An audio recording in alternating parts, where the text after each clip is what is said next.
But anyway, so we went through this period coming out of this kind of the dark days and kind of turned the corner. We're starting to get a little bit of cash coming in. Every month, we were, building up our bank account.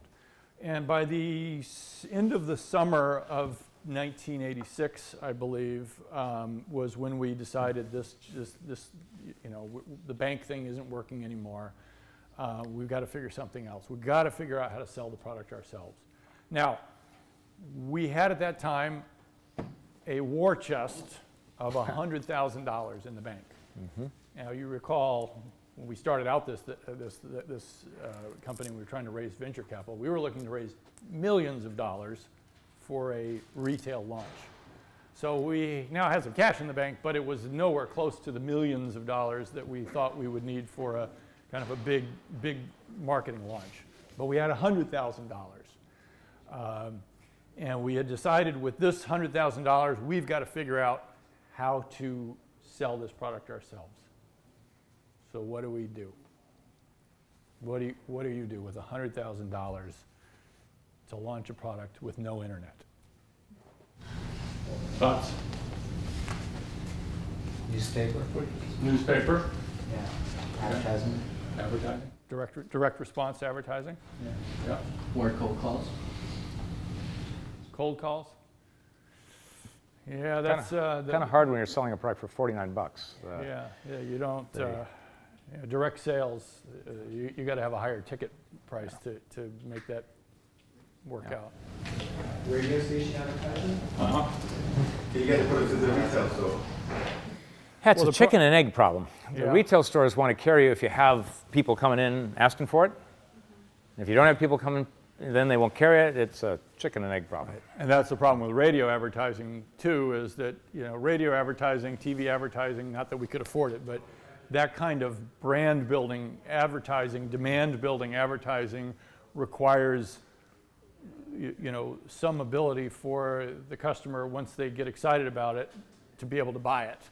And so they need to be able to go to their software store to buy it, but the software store doesn't want to carry the product unless it sells, and that's the chicken and egg problem. They'll carry products that sell, but how do you get products to sell if you have no distribution? And that was the fundamental problem that we had, and it wasn't unique to us.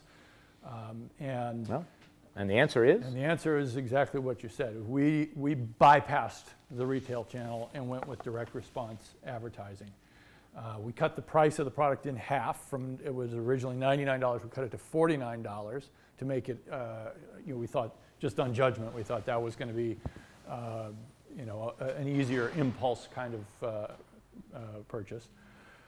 And then the big question was, how do we do this direct response advertising? And there were there's a big decision point we had. We were entering the Christmas season of 1986, and the prudent approach would be to run an ad or to do a test, see if it works, and by works it means there's an 800 number. Our 800 number is in the ad for them to call and buy from us, give their credit card over the phone, so we would know whether the ad was working.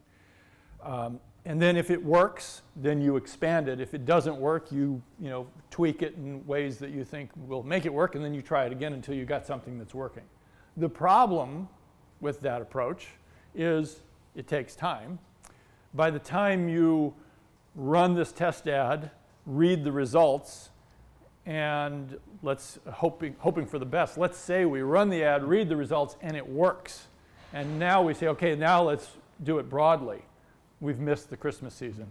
Just our timing was such that we would have missed the Christmas season. And it's a retail product. Big sales happen around Christmas.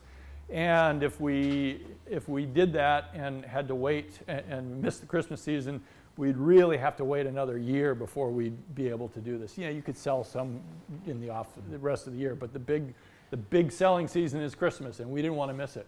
So that was the big question: is do we go for this? Do we just say this is going to work and do it and bet the company? Literally, we got $100,000. That's not a lot. Bet the company on this thing working, or do we be a little more prudent? Test it and expand it if it works, and if not, try it. And what do you think we did? What? All right, a show of hands. How many of you think that we were prudent and methodical? And raise your hand. 0. So does that mean you all think that we bet the company on this? We've never done this before. We're going to bet the company on this idea? Darn right. We were tired of this. Yeah. We wanted to get on with it. We wanted to either have it work, obviously, or have it not work so we could get on with our lives. Yeah. And that's what we did. We committed to $120,000 worth of direct response magazine ads and all the PC and Apple magazines. And then we crossed our fingers. Scott wrote the ads himself.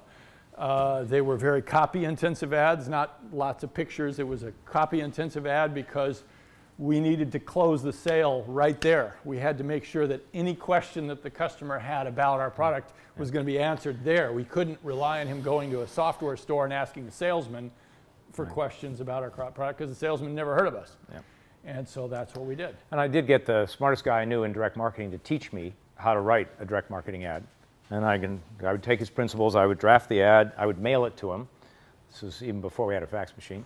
And he would critique it and mail it back, and then I'd rewrite it. So I did get a bunch of coaching, but thank God the ads worked, or we wouldn't be here. You know, right. You guys would be listening to somebody else. And by worked, we would run an ad that would cost us $10,000, and over the next 30 days, we would make $20,000 worth of money, of revenue off of it. Doesn't usually happen. Yeah. So we were doubling our money month over month.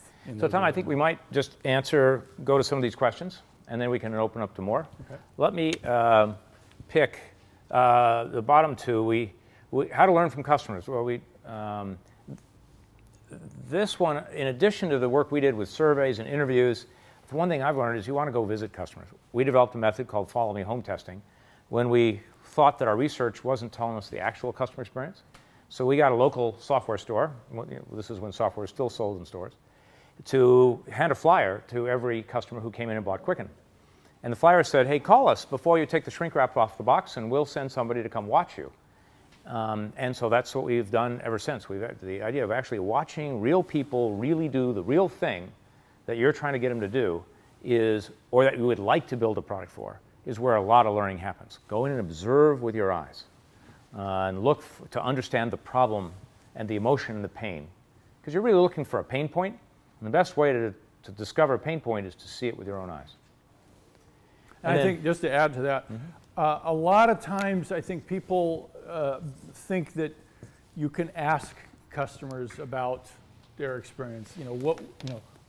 What would you like, or what would you pay? Or they don't know.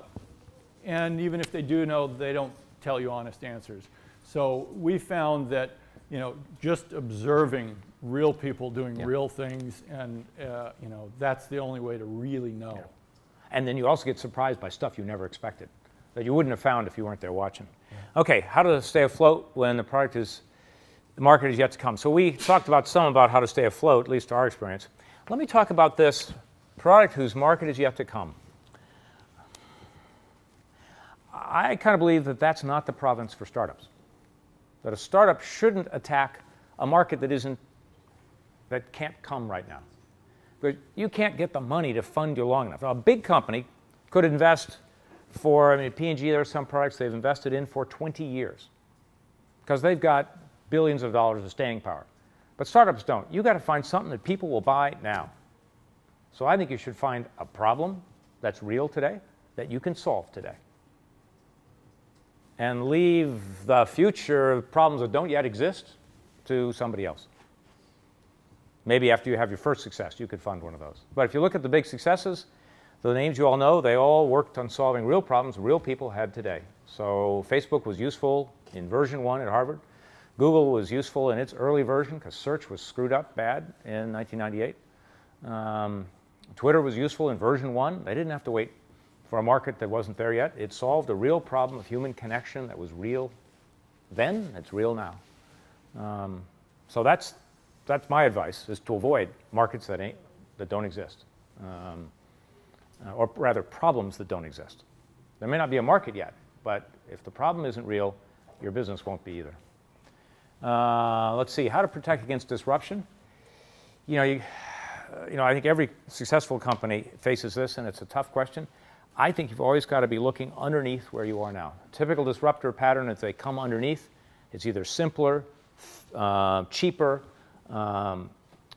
or does one slice of a problem that you didn't think about. So it's tempting when you get successful to keep looking up and raise price and add features, but you got to force yourself to look underneath. So with in TurboTax, we didn't do that. There was a competitor who came out with a free tax product, and they kept growing share. So eventually we matched that and had to go to free on our low end on TurboTax. As soon as we did that, the competitor stopped growing, and our growth picked up. So you got to be ready to cannibalize yourself. It's one of the reasons why we have Mint, because Mint, being a free offering that's very simple to use, means that people who want something simple and cheap can get in at Mint. So it's a reason we did the Mint, one of the reasons we did the Mint acquisition. So I think you've always got to be looking underneath.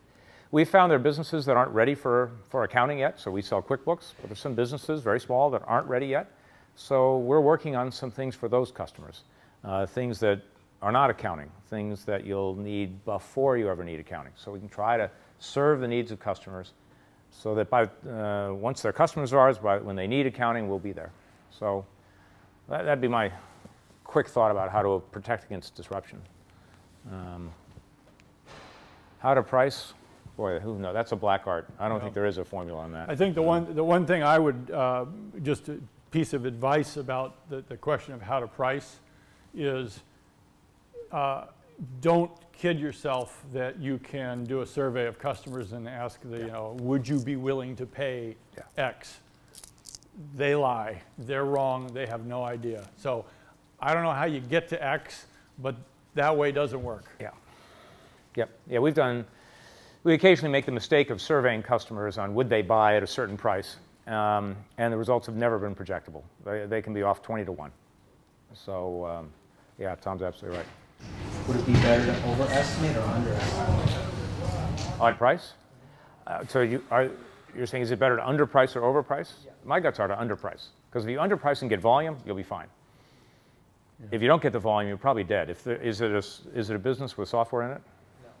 Oh, it's not. Okay, then the rules may be different. Software, you've got a fixed cost of development and generally low marginal cost. So there you need to get the volume. So that's generally why software can be priced low and succeed, or even free if you find other revenue sources. It's a lot more fun to have lots of volume. Yeah. If the dollars are the same, I'd rather have a lot of volume at a low price than a few big deals at a high price. Maybe we open up. We didn't get to this buy or build. You want to tackle maybe? That's a tough one. I mean, I think buy versus build. You look at the economics, but you also have to pay attention to what's important. And if your product, if the intellectual property is the big deal about your company, your idea, I want to have that in-house. I don't want to farm that out. I don't know if everybody agrees with that, but that's my feeling. I like to have my arms around it. I like to be able to control it. If I'm working with somebody outside and I recognize a problem or an improvement that I need to make, if they're my people and me building this, I can work 60 hours straight if I have to, and I have, to get a product fixed and out to market. If I'm dealing with somebody else, I can't do that. So I like to. My bias is to build it myself, but every situation is different.